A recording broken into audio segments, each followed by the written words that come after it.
আজকে সকালের খাবারে আরশিকে দিয়েছিলাম ওটস কলা দিয়ে। খাবারটা যেভাবে তৈরি করেছি সেই রেসিপিটাই তোমাদের সাথে শেয়ার করতেছি। হ্যালো এভরিওয়ান, আসসালামু আলাইকুম। আমি আরশির আম্মু। সকালে ঘুম থেকে উঠে ফ্রেশ হই, তারপর আরশির জন্য খাবারটা তৈরি করি। আজকে সকালের নাস্তাতে আরশিকে এই বেবি ওটসটা দিব। যেহেতু আরশির জন্য এই ওটসটা নিয়েছি, এখনো খোলা হয়নি, তাই এটা আমি আগে খুলে নিচ্ছি। তাছাড়া অনেক কাপড়ে আমাকে প্রশ্ন করে ওটস আসলে দেখতে কেমন, তাদের জন্য এই ভিডিওটা। এই দেখো ওটস দেখতে কেমন। ওটস হচ্ছে একটি শস্য দানা, বাচ্চাদের জন্য খুবই হেলদি এবং পুষ্টি সমৃদ্ধ একটি খাবার। চলো খাবারটা যেভাবে তৈরি করেছি সেটাই তোমাদের সাথে শেয়ার করি। প্রথমে আমি আমুলের 1 চামচ বাটার প্যানের মধ্যে দিয়ে দিয়েছি। এখন এটা গলিয়ে নিচ্ছি। আরশিকে কিন্তু আমি রেগুলার বাটার দেই না, কারণ বাটারে রয়েছে গুড ফ্যাট, যেটা ওজন জ্ঞান করতে খুব দ্রুত সাহায্য করে। এখন বাটারের মধ্যে 2 চামচ ওটস দিয়ে আমি ভালোভাবে ড্রাই রোস্ট করে ভেজে নিচ্ছি। এখন আমি পানির পরিবর্তে ব্যবহার করতেছি দুধ। তোমরা অনেকেই জিজ্ঞাসা করো আরশিকে কি আমি গরুর দুধ দিই কিনা। এখন থেকে আরশি খাবারে গরুর দুধটা ব্যবহার করতেছি। আলহামদুলিল্লাহ ওর শুট করেছে, সেজন্য এখন আরশি 15 মাস রানিং চলতেছে। মিষ্টির ব্যালেন্সটা ঠিক রাখার জন্য এখানে ব্যবহার করলাম তাল মিষ্টি।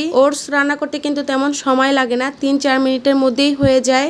আর ওটস কিন্তু অনেকভাবেই রান্না করে দেওয়া যায়। আজকে যেহেতু আমি কলা দিয়ে দিব, তাই একটা কলার উপরে খোসাটা ছাড়িয়ে নিচ্ছি।